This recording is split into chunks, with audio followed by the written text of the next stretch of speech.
Okay, if you're interested in women, are a woman, or are young men, or interested in supporting young men, this is a special podcast just for you.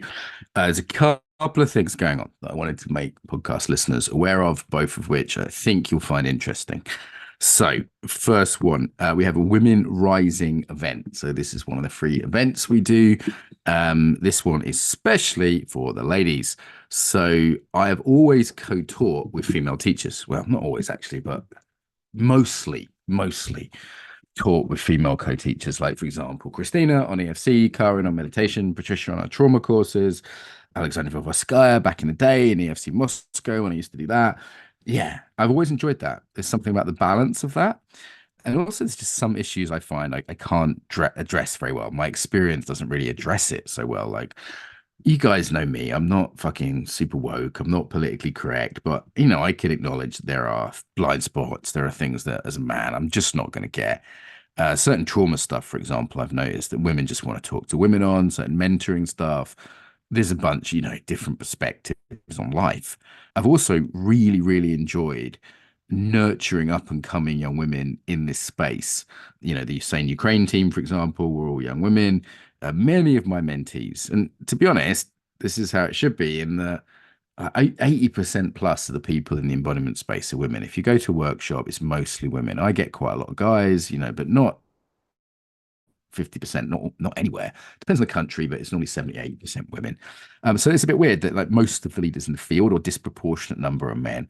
So anyway, we thought we would make a platform for women, women rising, going to look at empowerment issues. It's going to be looking at stuff around cycles, going to be looking at stuff around soft power, different types of leadership, resilience. There's some great women coming. Many of them you will know if you've been, following the show.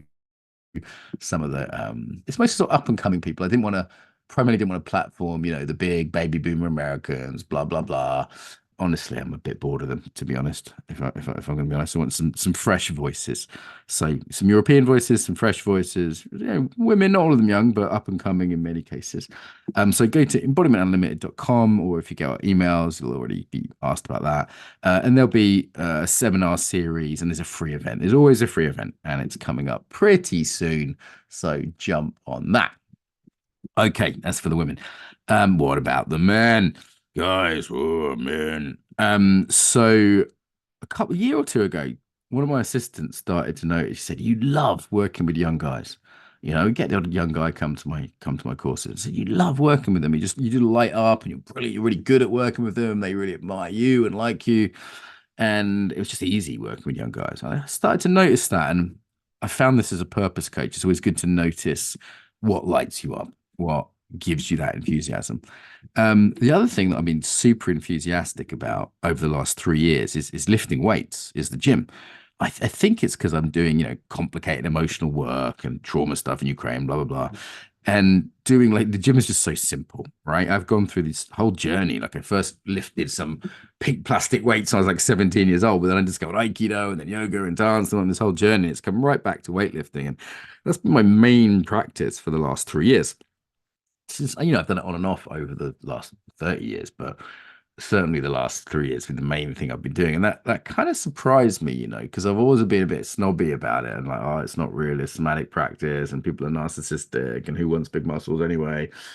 It turns out I was just jealous. And actually, it's brilliant practice, and you can do loads of good stuff with it, loads of much more advanced things people would think somatically with the gym. So I've really got into it, take it quite seriously now, to be honest. And I've started taking young guys to the gym. I find that young guys today, first of all, their mental health is just shot, in terms of like lack of life purpose, addictions, issues around despair, they're just lost. And they don't really want to do therapy. Like a lot of blokes, particularly young guys, they just don't want to do it. Like I remember my mum saying to me when I was like suicidal teenager, like, I'll get you a therapist. And I was like, no way, I'd rather be dead, literally. But you can take them to the gym and they just light up. It's so easy and natural to do coaching in the gym and to bring in, the gym as a form of empowerment, doing boundaries work, or whatever you need to do. So I've started really looking at this. Anyone who's following my Facebook, you'll see a lot of posts on this. Essentially, I'm warming up for a Substack, so you will see that announced in September. For now, we have a YouTube channel. So Google Feral Philosophy, Ferral, Feral Philosophy.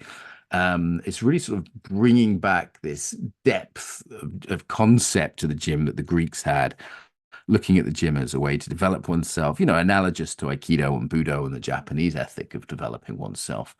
Yeah, really beautiful work. I think it's going to help a lot of young men.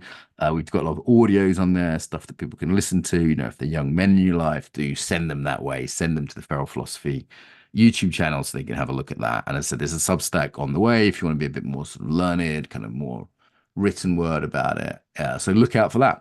And if I'm in your town and you want me to take, usually I'm sort of 15 to 25-year-olds, one or two of them to the gym, happy to do that. It's a pleasure, actually.